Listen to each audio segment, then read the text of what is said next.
Yo, what is up, everybody? Welcome back to D&D Monogatari. Tonight we're on Kabukimonogatari episode 4.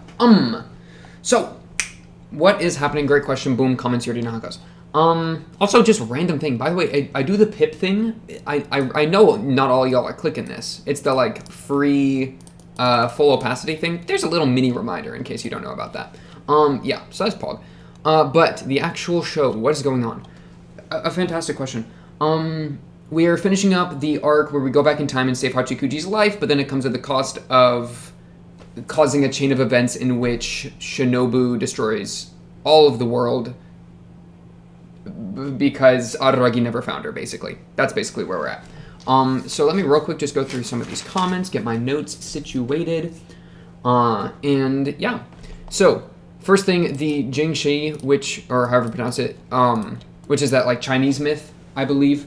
And that's what the arc is called, right? It's called Mayoi Jiangshi or something. Apparently is known as the Chinese hopping vampire, which is a vampire whose body has succumbed to rigor mortis, making them stiff to the point that all they can do is hop around without bending their limbs. A fantastic Spelunky reference, if you really want to think about it that way. That's the only reason I recognize this term is because of Spelunky. But yeah, so obviously it being a vampire who has deadened further, they're all locked up. Totally makes sense because the whole everyone is now a vampire, but not a vampire of intelligence, but a vampire of a reduced intelligence, presumably because Shinobu killed herself after making everyone a vampire. That's kind of the idea. Whether she's actually, and this is the Shinobu of the timeline we jumped into, right? Whether she's actually dead or not, we're not completely sure. That's just the hypothetical that they're going with, that the characters are going with. And I've kind of been thinking that she's not dead because we see in the episode 1 of this arc, Kabukimonogatari, we saw a full-grown kiss shot looking Shinobu walk up to Shinobu and Araragi, who were ready for combat. So I'm guessing she's not actually dead. Also, am I peaking my mic? I'm just gonna reduce my decibels a little bit. Sorry. I'm looking over and my freaking thing is just going red bars constantly. Calm down, other monitor. I'm trying to talk, man. But yeah, so basically, cool. And we'll see what happens on that front. We'll get to that in a minute. Little note here, the money. So at one point, the Araragi and Shinobu raided a Costco, and we got a shot of some money on the counter. So apparently the money was left there by Araragi to pay for the stuff they took. Somebody else also said, Platinum Cappy here also said kind of the same thing, where you're just supposed to, in certain stores, just place the money down for whatever the amount you've paid for. So it's kind of a reaction, or a habit to just drop the money like that.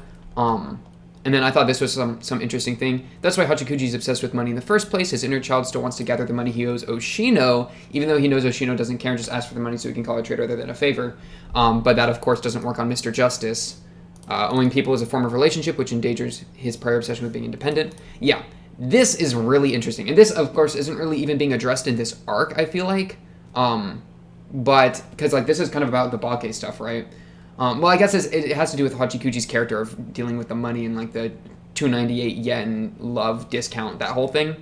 But yeah, that's pretty interesting. Especially, I like the idea of just because we know that Oshino is asking for an egregious amount of money, I think as a way to make it a transaction. Literally it's being said here, right? Call it a trade rather than a favor, because that kind of gives the person that is getting that benefit the opportunity to have paid for it, as opposed to have gotten it for free.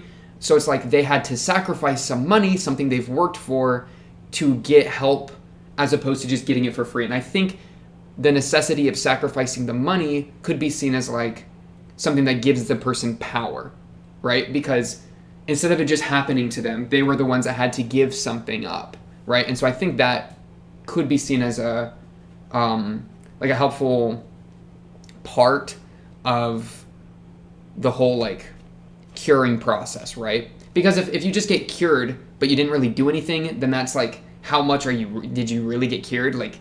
Because what internal thing shifted? Because a lot of the oddity problems are internal, right? So for it to be instead of they had to sacrifice something, they had to sacrifice money in Oshino's example, I think that gives them more responsibility and hopefully provokes a more internal change than just Oshino walking in and hitting you and then fixing you, right? Killing the crab or whatever. Which kind of also has to do with the whole Oshino like you helped yourself thing, which gives the person that was helped the responsibility, but also the accomplishment of the improvement, which I think also helps with that internal change.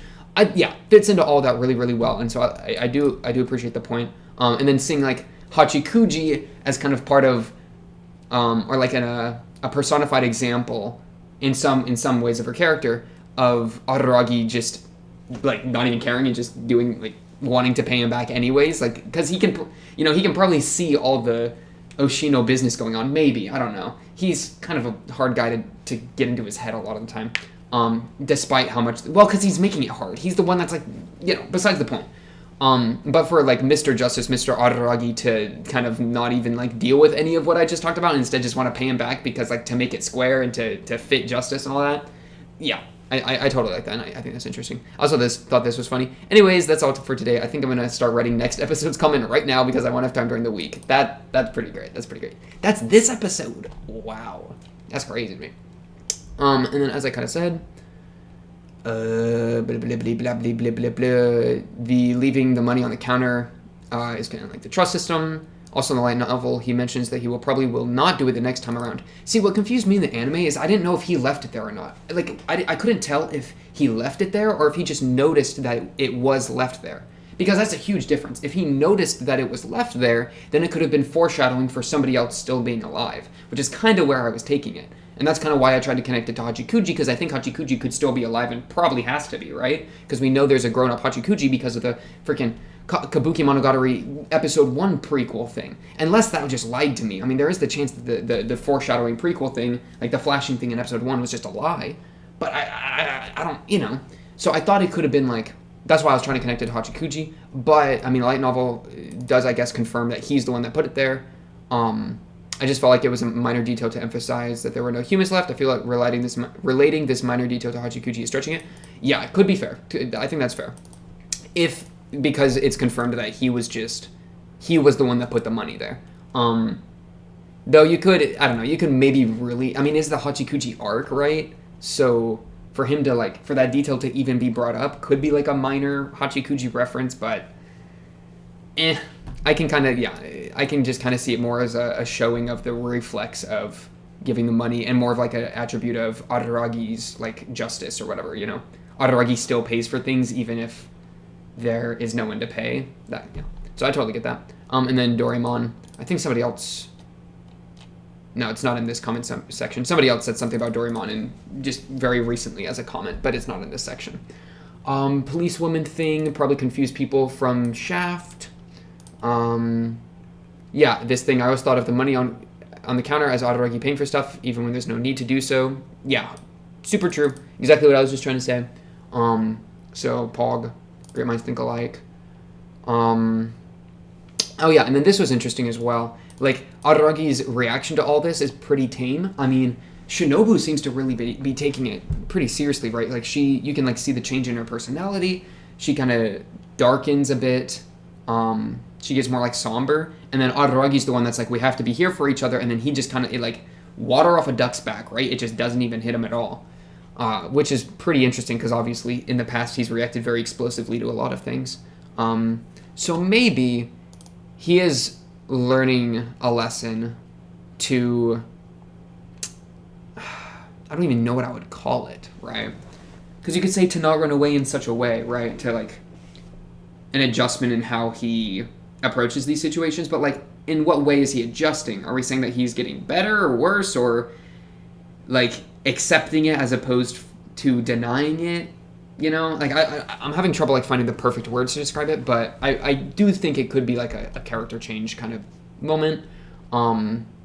It's also there's just a level of severity to it that I think could knock someone into shock, because he kind of said it himself, like it doesn't feel real, like this is just such a big thing that like how am I even supposed to take this in? It could literally just be that as well, right? Like just like right. There's one shrine and it's gonna be in the show in a little bit. There's one shrine, and it's going to be in the show a little bit.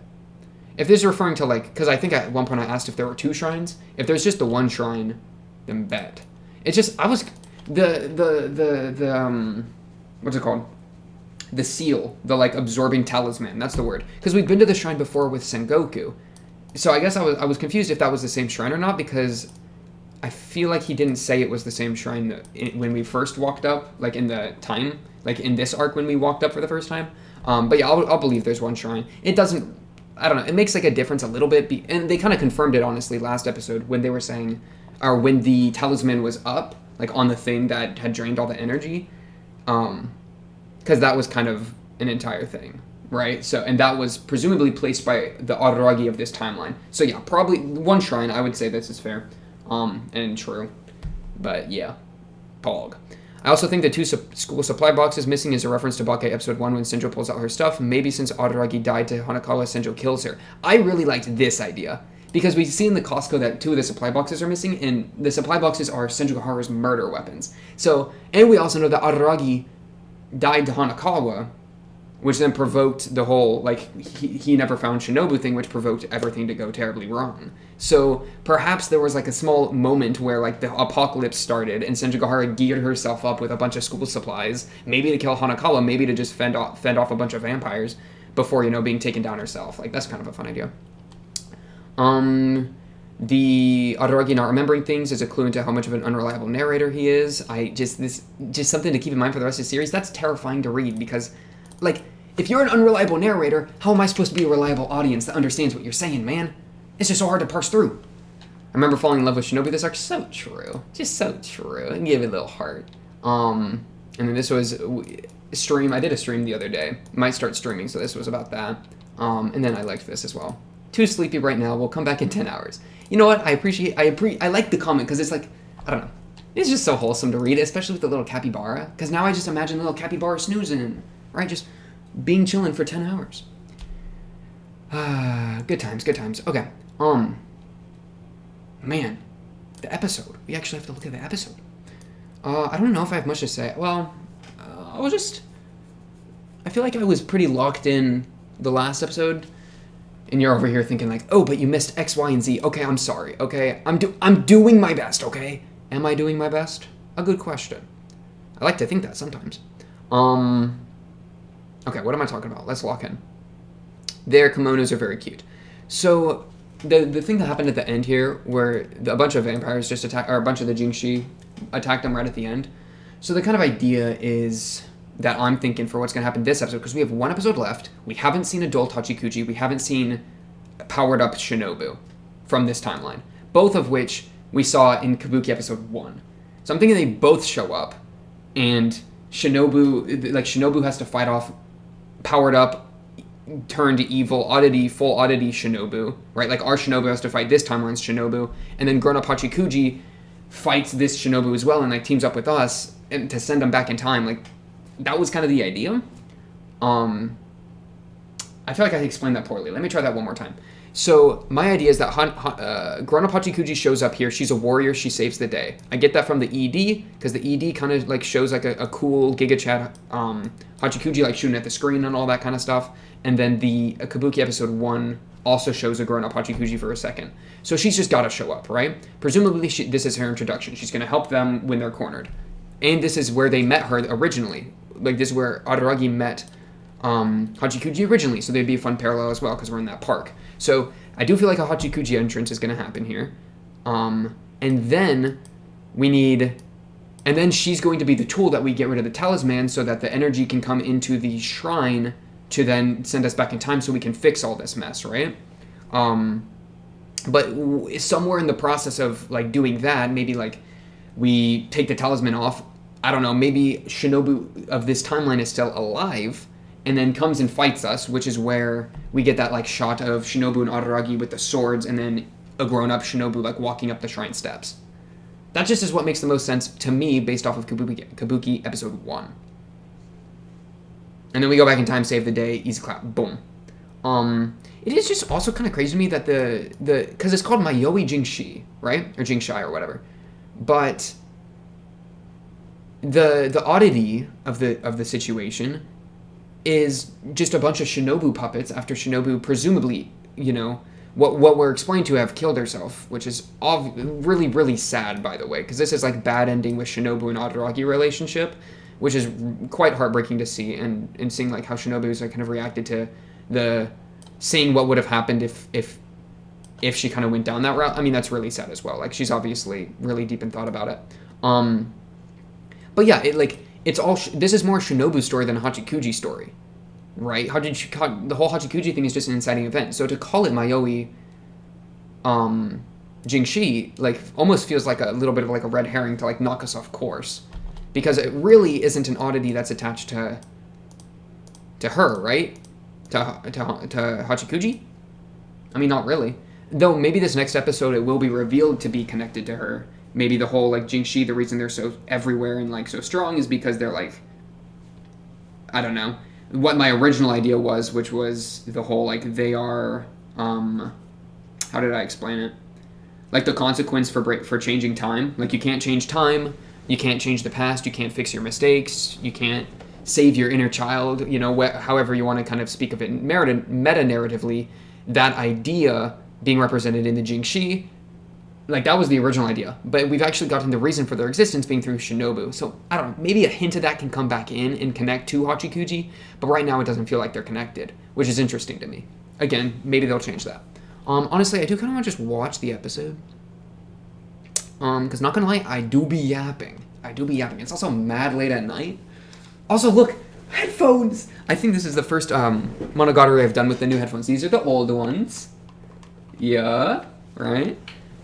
These babies, wireless, pristine. What is happening? Why did I just go to episode 2? Did I just do that with the headphones? I think I just did that with the headphones. Wait, do these have... How does it work? Okay, never mind. It's not important. Basically, these are pogged. Okay, let's look at episode 4.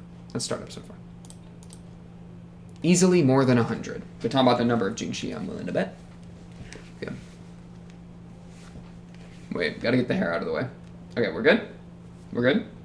Good enough, good enough. We are drinking the remnants of a Sunkist. Listen, funny story about the Sunkist really quick. It was a vending machine. I clicked one of the buttons that didn't say Sunkist, and then a Sunkist came out. I don't even know what to say about that. I didn't ask for this. But it is what I got. Also, my hair has ruined itself. Okay, let's honestly just start the episode, though. Episode 4, final episode of Kabukimonogatari. Should be exciting. Let's go in 3, 2, 1, bang!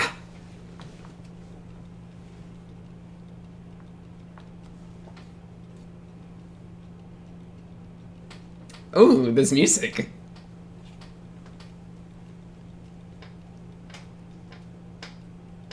Okay. Many of them.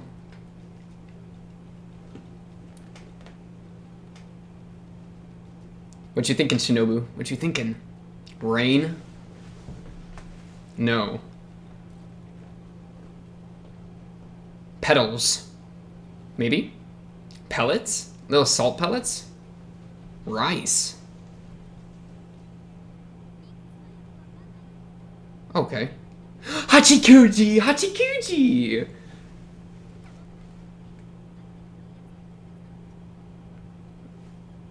Oh, my grown-up Hachikuji. In the same spot. We met her at the same spot. It's fate. It's fate, I'm telling you. The park. In her little awning. Or whatever you call it. The bus stop, man. Also, holy crap, this is loud. Okay, I've turned it down. Ah, my Hachi loved. Because, yeah, now we even got... We know their weakness, right? They're weak against rice. So... And we know Hachikuji's going to be the one to remove the talisman. So we need an antagonist that's not the Jiangshi, a.k.a. grown-up, powered-up Shinobu who's actually not dead. It's like, it's just gotta be, right? We're locked in, man. We're locked in. Look, there's me. There's me.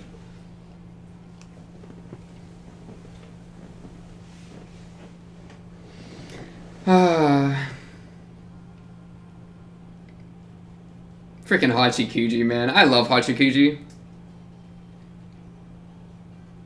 This is honestly, like, a pretty great arc, simply because it's Hachikuji and Shinobu. Like, what else could you even want? That's kind of, like, that's just like, the recipe for a good arc. I am curious if she's gonna, like, recognize Adaragi. Because he did save her life. That would still be a pretty amazing feat, but there is a chance for it. We will see, though. We will see. A lone survivor. Oh, right, because the fireworks to draw her in. Yep. Hachi Gucci.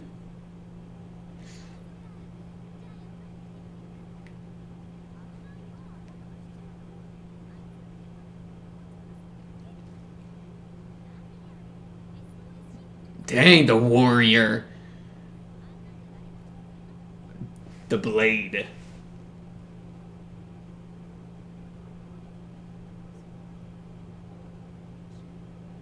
Oh. Can't you tell? She's alive.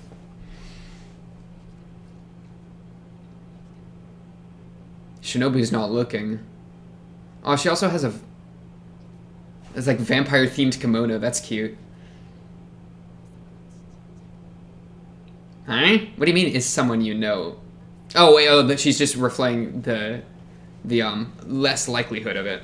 Like how amazing it is, I think.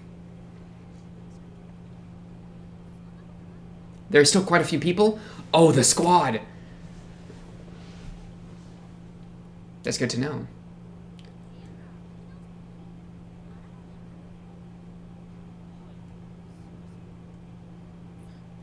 Do you remember at all?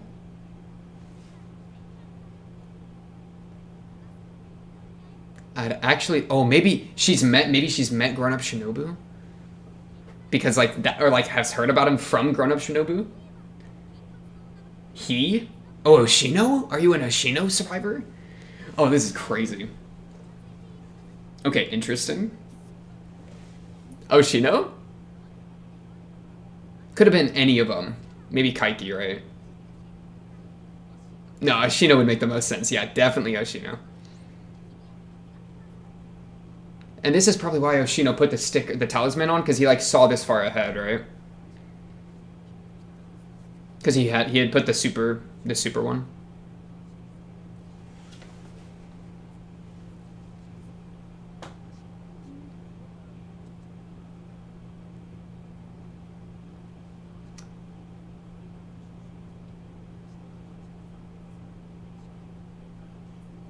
Oshino's just too smart. What an assumption to be able to make. I suppose you slipped through time. Yup, that's actually is what happened. Uh-oh. Explain. Right. So what actually happened?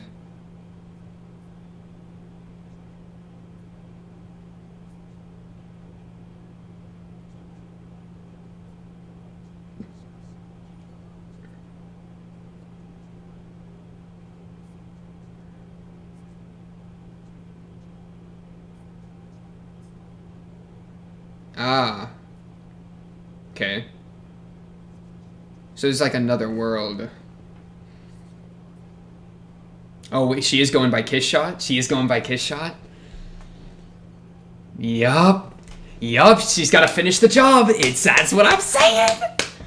Oh, failed. Oh, that's different.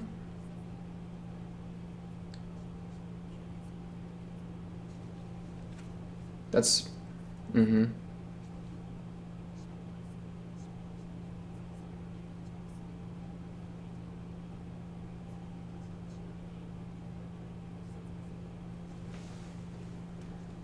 Makes sense. A violent exorcist and a con artist? I know who you're talking about.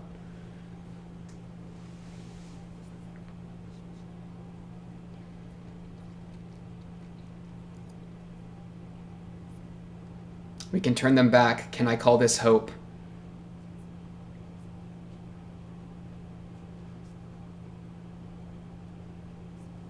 No one other than you guys.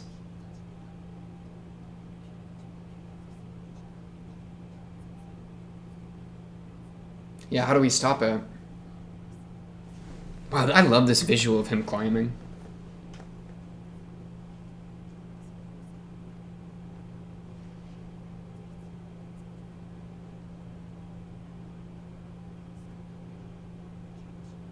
Your dear friend.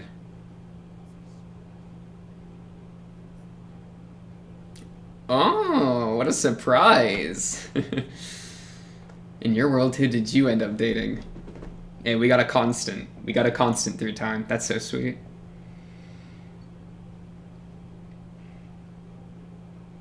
Okay. So you have like different letters for different cases, maybe? That'd be funny.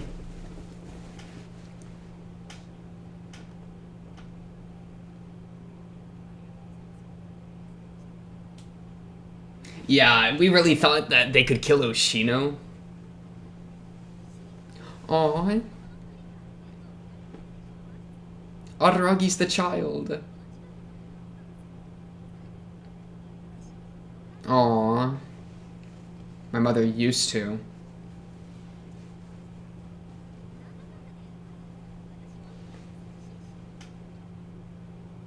Her little backpack.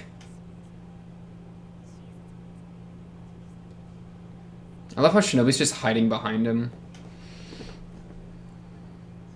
Yeah, Aragi. We love to hear it. Pay it forward.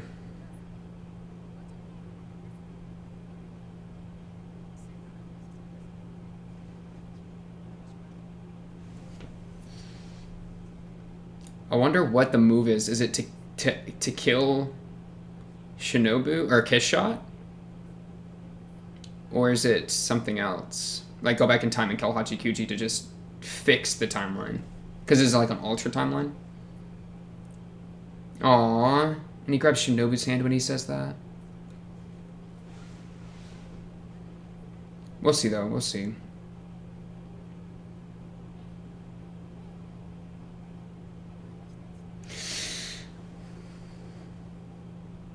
Her question stops me in my tracks.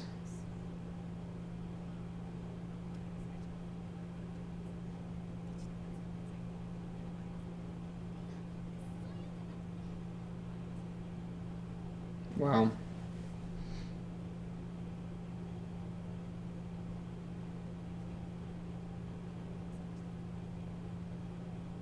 And just like that, without looking back,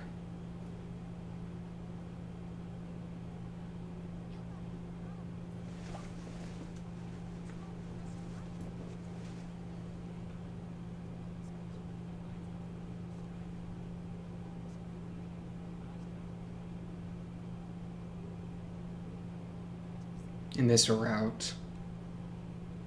Oh, the sky is very pretty. It's like the pink and blue, just like the OP. The cubes in the OP, just like me. That's crazy to me.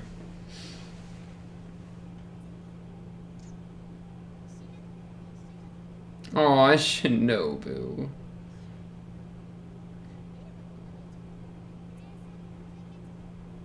Wow, she's referring to her as a full-powered vampire, not like... You know, she's not referring to her as like a full-powered me.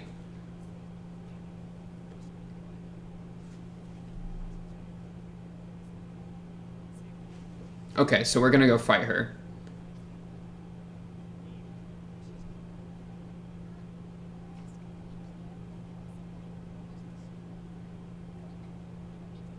Just how beautiful this femme fatale could be.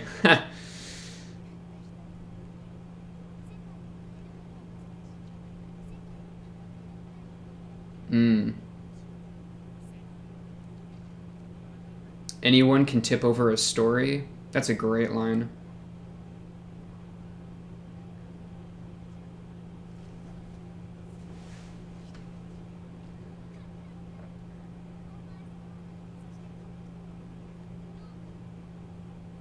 It was a warm and pleasant laugh.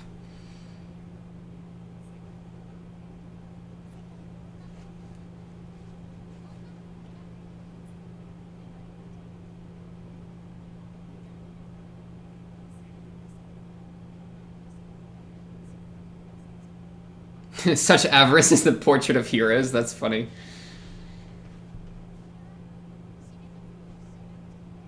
Aww.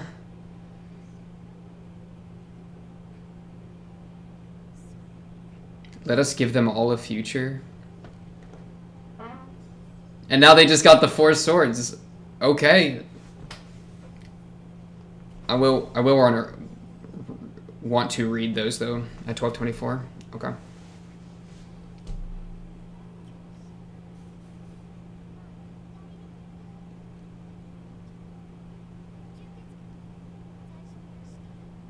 They can be called living corpses. Deprived of death from the beginning. Okay, yeah. Yeah, I was about to bring that up, Ononoki.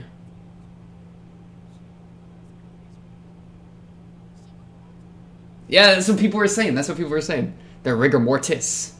Spelunky reference?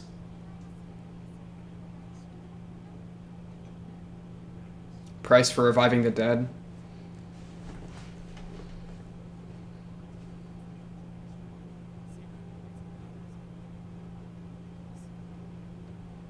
Man, their color grading is going crazy.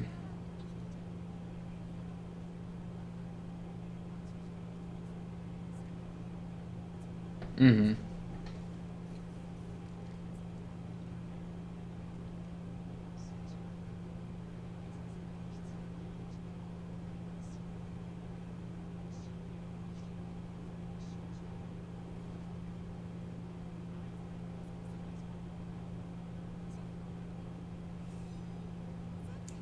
Woo! Summon our despicable enemy. What you got? What you got?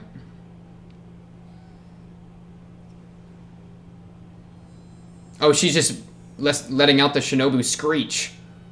These are all from the Kabuki episode 1. Maybe she went into hiding when these two appeared. She like was able to feel it or something. Though it could have been previously.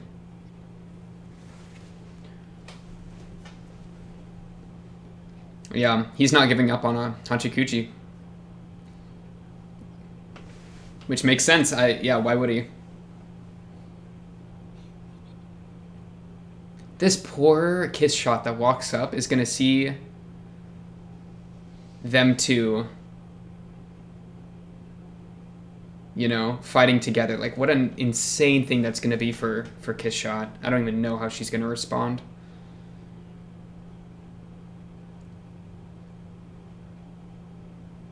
She's like limping. Oh, from the wounds. Just like her previous follower. Or her previous, whatever you want to call it.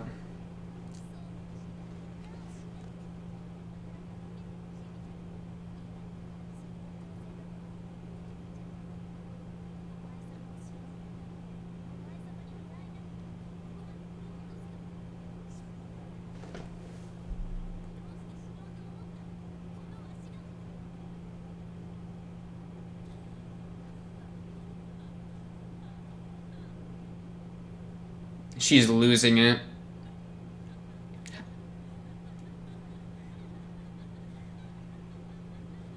Oh my, please stop. Please stop. At least she's wounded. At least she's wounded. Oh, it's the aura. The aura.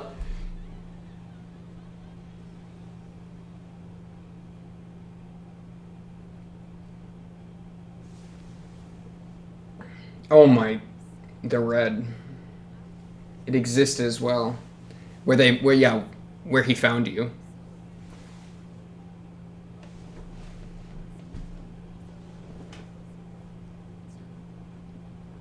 The crying the blood.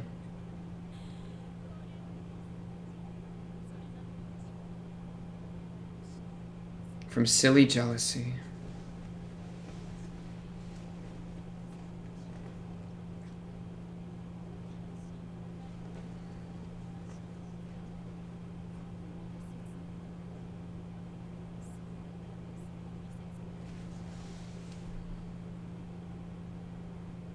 Aww.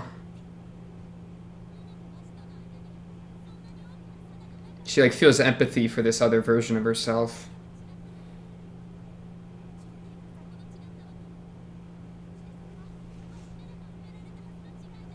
She's like trying to build that bridge.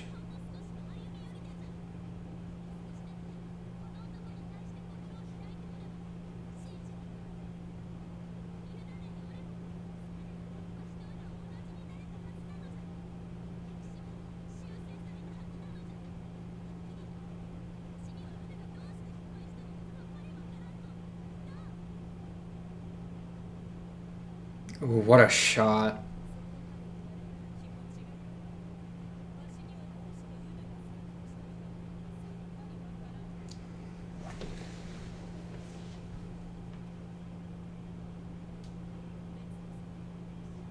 And my minion from another world. It's crazy that they, like, can barely understand each other, you know?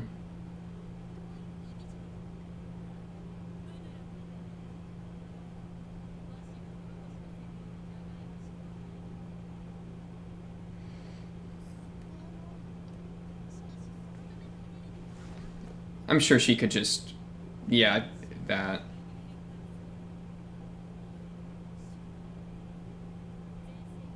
She just gonna offer herself?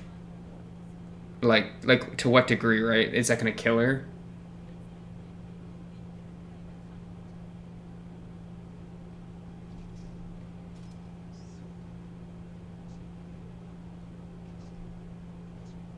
Oh, about having to fight her? Yeah, good point. Because she, yeah, I mean, she failed to kill herself, right? So this makes sense.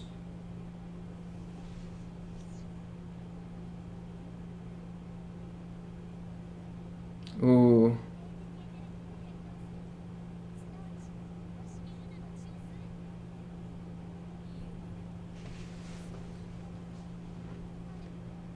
Right, okay.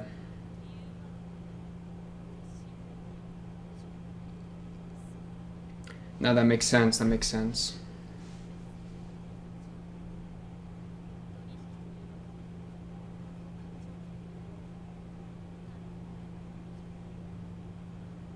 Oh.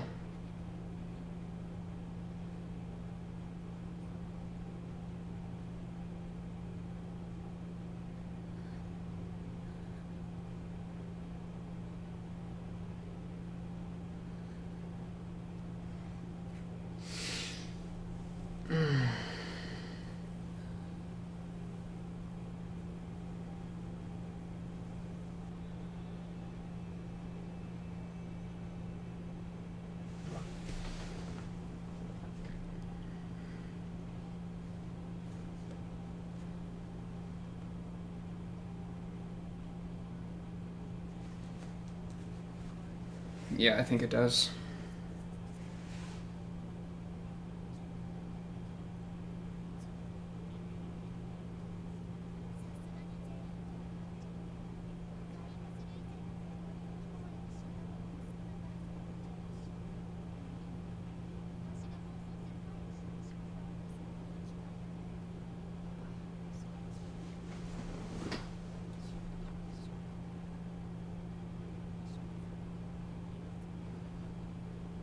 There was a 2 month lag. Aww. Are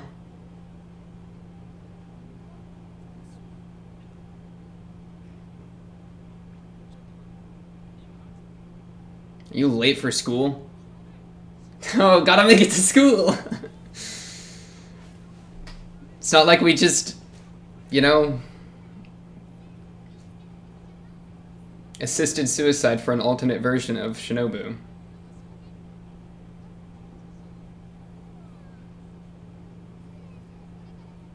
True, you should be more self-preserving. Good, that's kind of part of what I wanted from the end of Kizu. Not that I've read it, funny.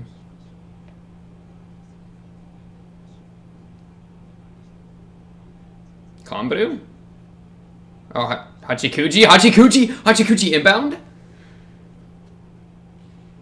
Hachikuji! My backpack! Give me my backpack!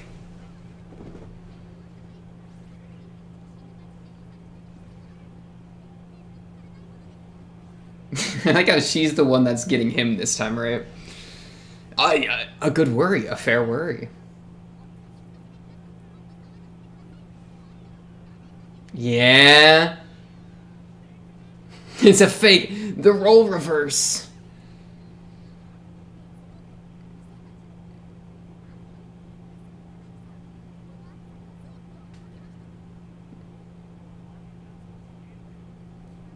Isn't that ice cream? A service scene? Oh, okay, I get it. Wow, it is so nice to see her.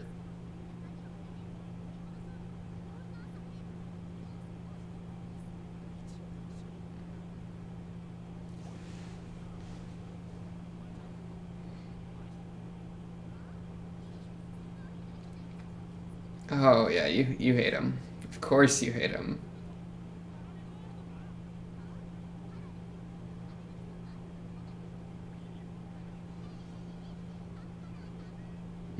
Of course.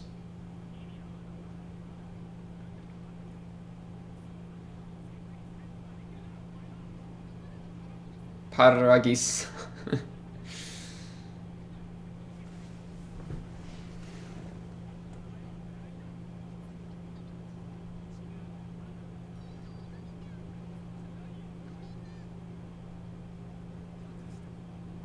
I stut, bro. She stut.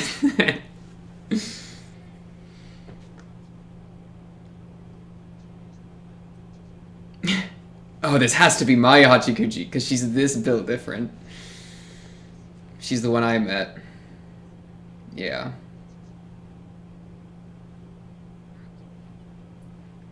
Yeah, he's a pervert. True.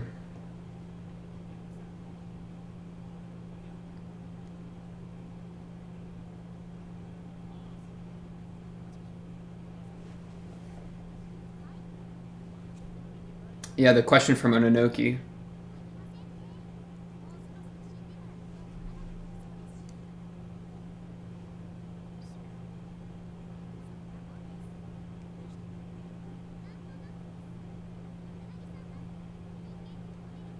Ooh, good move, Hachikuji. What a flip on him. What a flip on him.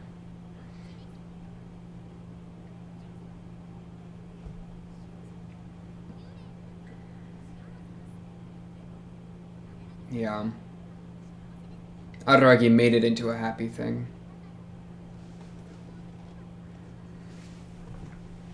That's what the OP was talking about, you know?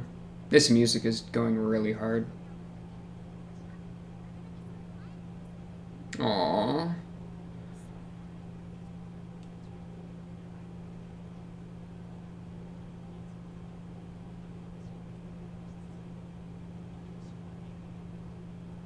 Sometimes being lost.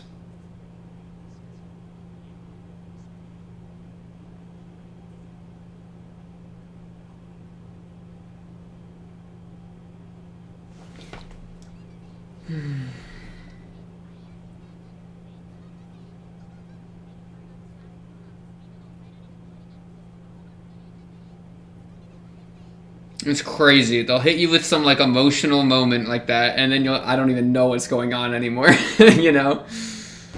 The Age of the 10 Wonders.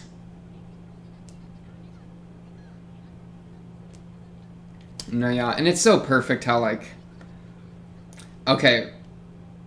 Fun fact: are we even? I don't think we're watching Otori Monogatari next. I think we're doing a Hana Monogatari. I think I'm just gonna put that out there. That's cut because I know like that's like an entire question, but I think I'm just dictator choosing Hana instead of doing a poll because I've seen kind of both sides of the discussion as much as I can without spoilers, and I feel like Hana's just a move.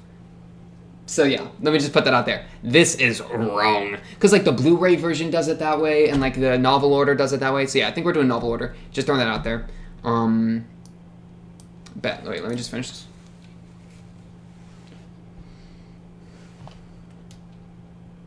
Dang.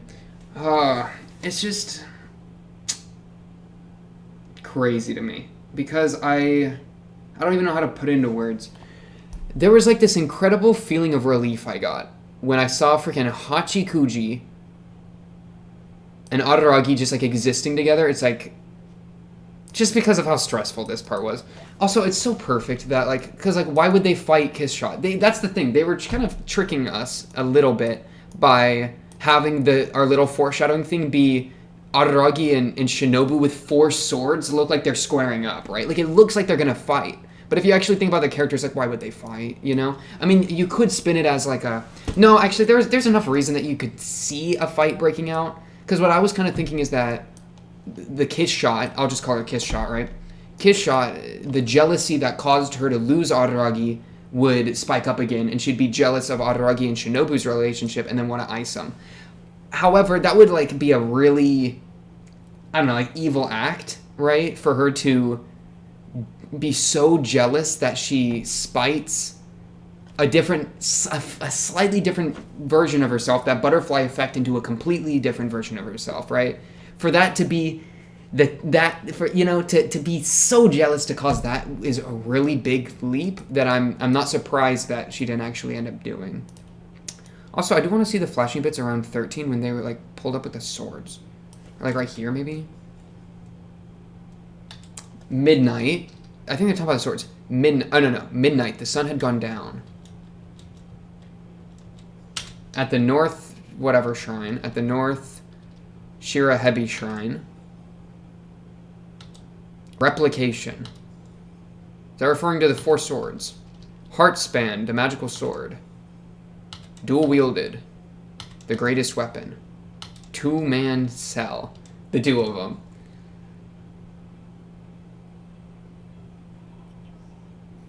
Yeah, okay. So I guess they just had 4 of them because of replication or whatever. I'm not sweating. Yeah, I don't know, man.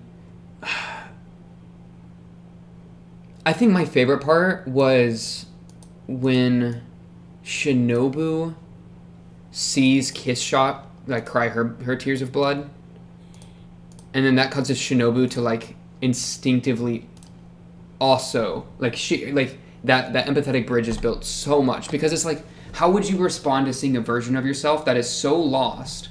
You know, shout out to, I guess, Hachikuji. You could even maybe try to throw something like that in there, but, like, so lost and so sad that you can't even, like, understand her, because, like, that's what she was saying, right? That like, each of them were saying to each other that they couldn't even imagine how they got there, right? Like, it was just like that. It was just insane to them. And so for it to be like a different version of yourself that's only so slightly different, but then you've ended up into such different, like, situations. I mean, for our Shinobi, that must be like almost like an incredible gratitude that the cards fell as they did, because she's gotten a glimpse of what happens if they don't. And then for Kiss Shot, it's like you could expect her to, like, be enraged by it, but I think it is probably better and more fitting for what actually happened. That she didn't, like, go into any sort of envious rage, but that seeing these 2 together were able to give her some closure into losing Araragi, right? Man, it just, like, it's been so crazy, like, the 2 of these characters' relationship from Kizu, you know, and even from Bake, where we're introduced to Shinobu as if she's, like, nobody, like, with no connection to Araragi, except we randomly see them, like, drinking, like, her drinking his blood or whatever, but we have no idea the connection. And then to see that, like, the reason we don't even know of their connection is because Araragi was, like, didn't want to talk about it yet, and then he tells us about it, and it's like, there's so much sadness and, like, the whole, like, the broken duo, you know, like, 2 broken people finding something with each other. And almost like breaking each other, but in breaking each other, they make something, like, even more beautiful out of the pieces, like that whole thing coming out of it, and then the slow process to, like, you know, like, them in the bath and all that, like, fixing their broken relationship and trying to figure out how to even, like, exist together, and, you know, leading up to here where it's now, like, they are strengthened. I mean, them, like, walking and getting ready for the fight, like, they are strengthened, through each other, you know. And I'm sure there's, like, some level of, like, gratitude in seeing, like, what could have went wrong. It's also interesting, like, I feel like this entire arc has been, like, because we didn't actually go back in time. We just went to another universe and then went back in their time. We, you know, jumped to another line. So it's like the original line that we came from, that's immutable. We can't change that. But, like, this line was, like, another story altogether. So no matter, at the end of the day, we couldn't change our past, right? You can't just save the Hachikuji of this world, but you could guarantee the future of a Hachikuji in another world. which is, you know, it's there's a marked difference there because it's your own world is still immutable. If you're going back in time, right? Man, I do I do really want to just watch again them walking together. Cause yeah, when they like hold hands, it was very sweet. If they weren't literally what I thought squaring up to go kill alternate version of Shinobu, then I was, you know, it would have. It was just I'm stressed, man. You know what I'm saying? Like, just that. Like, I told you, when we die together. Like, the reaffirming of that, especially contrasted with the world we're in, where they didn't die together, and that's what's caused so many of the issues. It's just, like, I don't know. And also something I thought about, and this was before Hachikuji walked up, I feel like them being alone in the apocalypse was, like, a glimpse of them being immortal forever, right? Because the whole, like, immortal thing they talked about, and this was in the bath, like, at the very end, when Shinobu, like, was kind of trying to like seduce him into dying in a way, when she was like, you're gonna live forever and everyone's gonna die and it's just gonna be the two of us and we're gonna be alone, and it was like all black and white and like kind of ominous in the bathtub. Them being together in the apocalypse was like that. They had nobody else, they were alone, but they were still like, they actually found like a joy in having each other. You know, they were lighting the fireworks, they're in their kimonos, they're like having a good time, and so like their bond with each other, even if they're alone in that future that they were worried about at the end of Nisei, because I think that's when that was, right, during Nisei, the bath scene. Even in that future that they were both worried about, and the one that she was trying to use as leverage to die, even in that future they would have probably found each other in the same way they found each other here. And they found each other, meaning they found, like, you know, like refuge in each other. I don't know. That just kind of is very sweet to me.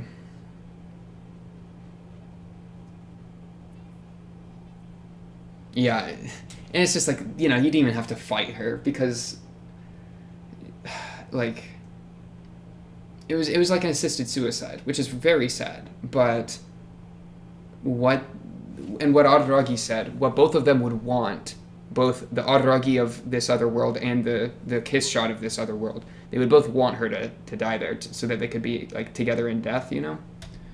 It's so crazy. Like, Araragi is part of so many different, like, incredibly intimate and like powerful relationships. That's really what the show is. And so Araragi is like super attached to people in like these really unique and beautiful ways. Which it just, yeah, I think that's what it really like comes down to. Like, one of the major themes of the show is just like interpersonal relationships. And that sounds really vague, but the show is like specifying it in such a like really like beautiful way. I don't know. Let me just listen to more of this because, yeah. Half-assed vampire and a half-assed human. Also, Ashino's just built different, per usual.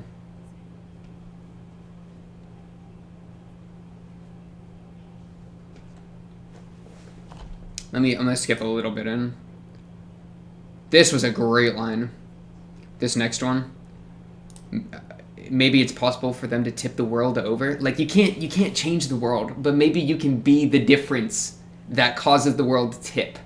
You know? Because change makes it sound like you're doing all the legwork, but tip is like, oh, you're just the final little bit that just right spot, right time, and you manage to flip it on it, you know? That's like such a, I don't know. I think that's a very wise line. And then for him to say anyone can tip over a story, oh, you little rat, you're tipping over every story that you're telling me, man. Don't even get me started.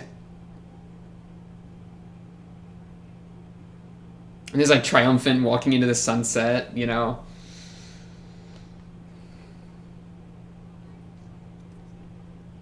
And they're like marching towards what they are kind of considering to be their deaths, right? And then, I'll tip over the world for the girl standing in front of me. That is so sweet.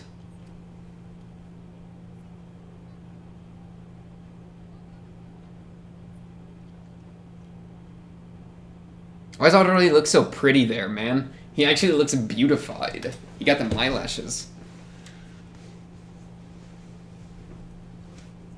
It's also funny, like, he says avarice, which is like saying like a negative thing, like a negative, avarice, greed, sin about heroes. So it's like, if you parallel that to the whole real fake thing, especially with all the Hanakawa stuff we've been doing recently, for him to accept like a level of avarice and like uncompromising in himself is like, I think part of his whole reason why he doesn't pursue pure white and is doing all the like the black, or nefarious evil, whatever the word you want to use, deeds instead, right? Like the uncompromising avarice, or like his whole like being extremely sexually crazy sometimes, like all those things. It's just fun that he like lives as a what contemporary heroes does, I guess.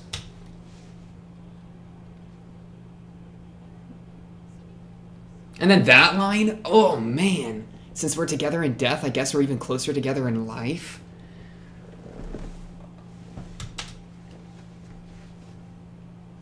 Like that's just like so. It's like so like just sweet, and I like it's like we've put in so much legwork over the entire show up to this point to get here, so it feels earned that they're able to like laugh together. It just feels so earned, which I really appreciate. Yeah, I do like how this kiss shot though, like because I wasn't expecting her to have failed to kill herself. I kind of thought she was just going to fully dedicate herself to annihilating the world, and so she wouldn't have stopped until she got everyone. But instead, for her to have attempted like suicide despite not even finishing everyone off, is like really sad in its own way, because she didn't even fully commit to like the new goal.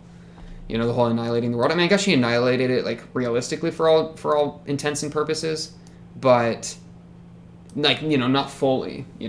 So for her to not even like go through with that is very sad in its own way. That's what these like burn scars are. So she was wounded, right?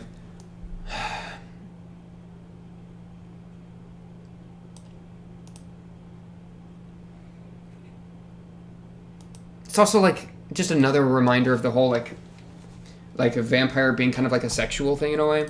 Because I'm like Kizu, right, when she munched Adaragi and they fell together as like a lover's embrace kind of thing. Here it's like, she's being like comforted by Adaragi. I mean, this is like the best way that it could have gone, right?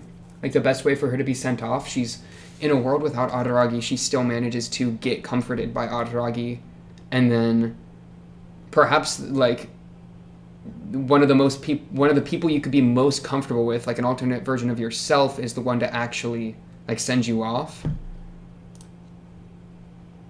That's just like such an insane thing to even try to comprehend for me. Oh, but like, yeah, what I was saying about the sexual thing, like when the bite happens, like I feel like there's kind of like a sexual undertone here going on, like that exhale and all that. Which is not necessarily to me like sexual and like in like a like you can maybe try to spin some sexual stuff into it. I mean, the show does like definitely use like sexual tones a lot to like tell part of the story.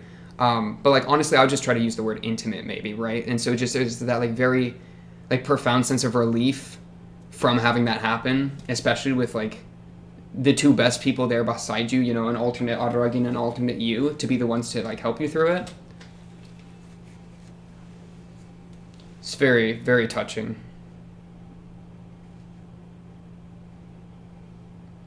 The quick cut to just them back in the place, though, was just like back on the stairway here. That was just had me messed up, which is what got me so excited when Hachikuji shows up. It's like, thank goodness I can like let down my guard and just like let's process some of this, like, please. Because it's just like that return to formula, which is just so desired after all that like intense emotional stuff. It's like, like we can relax because we're good now. And this is kind of like what we're fighting for, Like this sweet little character, like this is what Adaragi was trying to do right by, and trying to give her a life where she actually got to live, even if it's not this life.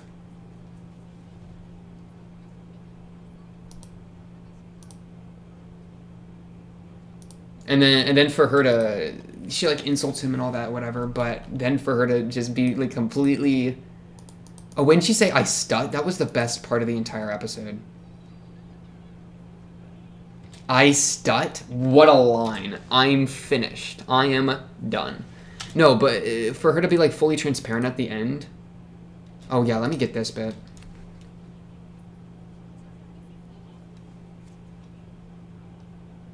It's flashing a bit here. Let's go pick it up from my place. Let's ride back on my bike. Can you get on? I don't want to ride holding on to you. Good move, good move. I just got back from a pretty crazy adventure, so I'd like to ride back if possible. A crazy adventure? How could you go on one without me? You were there, Hachikuji. You were there. Relax. You were there with me. Oh. Araragi. That's what I'm saying, Araragi. We're on the same wavelength, man. And then we finally get the he really kind of has his cake and is eating it too, you know, where he got to have a version of Hachikuji be saved and get to be alive, but he also gets to have Hachikuji here, who is happy to be here and wouldn't even want to come back to life. He really got the good ending, honestly. I've heard it not even hesitate, but yeah, just this like utter like transparency is really nice to see between them two, because they usually are always like, you know, doing the whole like, oh, like I hate you, the whole like game they play with the molestation, which is just still a crazy line for me to say out loud, but you know, that's what they do. That's like the point. And then what a good line. You wouldn't even go back to being human even if there was a way, would you? Because no, he wouldn't, because he's got to stay with his girl, Shinobu, man. He's got to stay with Shinobu.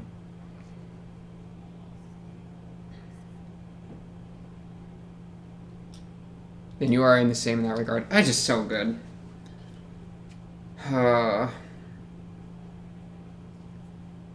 The music here. The music in this section was killing me, too.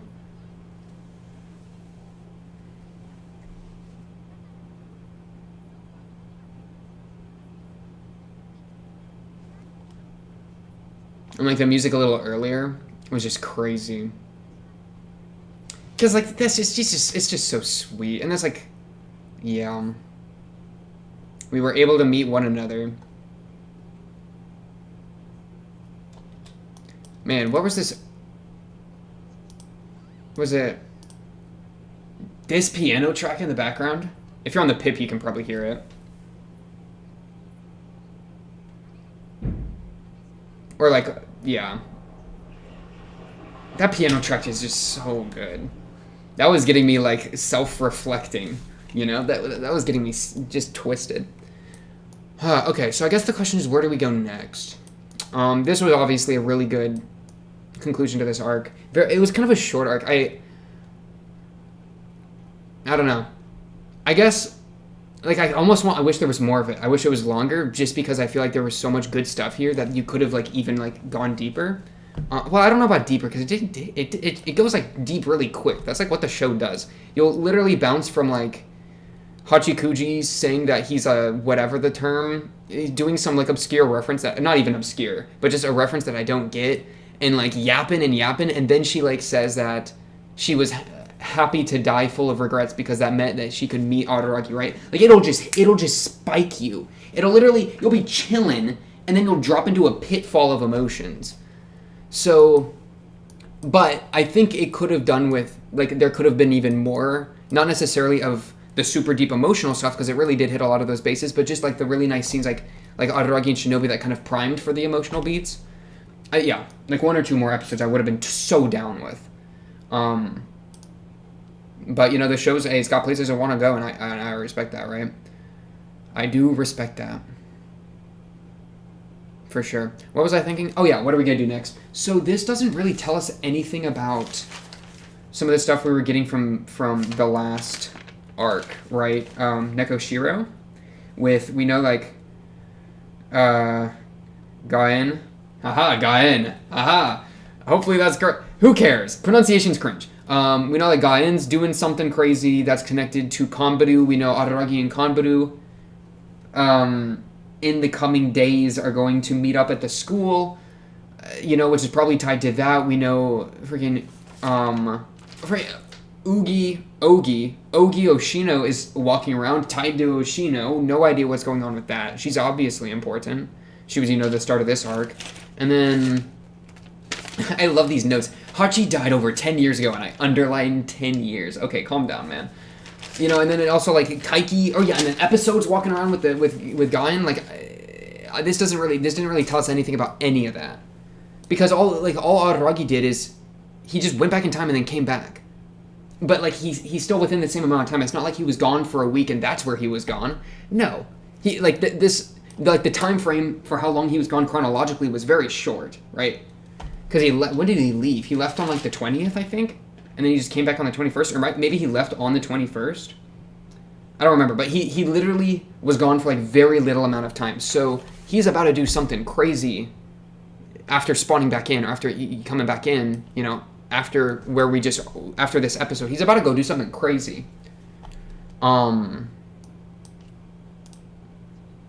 With like Konbaru. And maybe Gaian's looking for Konbaru and he's like trying to like dodge or something. I don't know why episode's involved or anything. I mean, I could go back and like get some of that info. This episode was spinning some bars, right? Also, just like the importance of just like enjoying the relationships you're in, right? Yet savoring each and every step we walk forward along the route. Like very true. Mayoi Jiangshi Part 5, and that's the conclusion. But just to show gratitude for those relationships and like truly enjoy them when you're in them, because it's like the whole thing of like you think back to like the good old days, right? But like, and like there's that question of how do you realize you're in the good old days, like while it's happening, right? Because a lot of the times the good old days you didn't even realize how good you had it. That's like one of the themes, or like something I hear a lot whenever people talk about the good old days. But like I feel like this kind of like gratitude just for like we were able to meet each other, and both of us like we're putting aside all of our like fun little games for a moment. And we're just being so transparent and honest with each other about how beautiful that is that we were able to meet, like that vulnerability tied with like just that gratitude for the relationship and that love in the relationship. Like, dang, I gotta do that more, you know? Like I feel like it does such a like, and that's the power, like the theme of interpersonal relationships that I was kind of like mentioning. That's like what comes out of it for me, is that, you know, just this little line of looking back every so often, making mistakes on occasion, and sometimes being lost. Like that's just what they do. But like, just the appreciation of what you have is so good. It's so good. Honestly, though, I think that's probably all I got for this episode. Of Kabukimonogatari, one of the best OPs to date, just because I'm in it. I'm there. Okay. But yeah, that's I think all I really got for this episode of Kabukimonogatari. On to the next Hana Monogatari. I'm thinking most likely, guaranteed. I'm just gonna say it. It's happening, right? Yes. Who knows? Listen. I don't know if it's the right answer, but sometimes it's fun to pick the wrong answer. You ever think about that? Sometimes it's fun to be different, right? I heard most people do the anime order, right? So to do the novel order, I mean, am I not special now? I should just watch it chronologically. What am I doing? We should just started with Kizu. Man, misplay. Should have started with Kizu. Okay, that's all I really got for this episode, though, of Kabukimonogatari. On to the next, episode 1 of Hana Monogatari. Hopefully that's the actual title. Of course, if you like the video, subscribe if you're new, blah, blah, blah, comment down below if you have anything to say, or join the Discord, talk to me or other people there. You can follow me on Twitch as well. I sometimes stream, though I'm mostly streaming on YouTube right now. So that's cool. I said the Discord, notification bell, all the good stuff. You know how it goes. But yeah, that's all I really got for this episode. I'll be seeing you on the next one. I'll be seeing you then. Peace.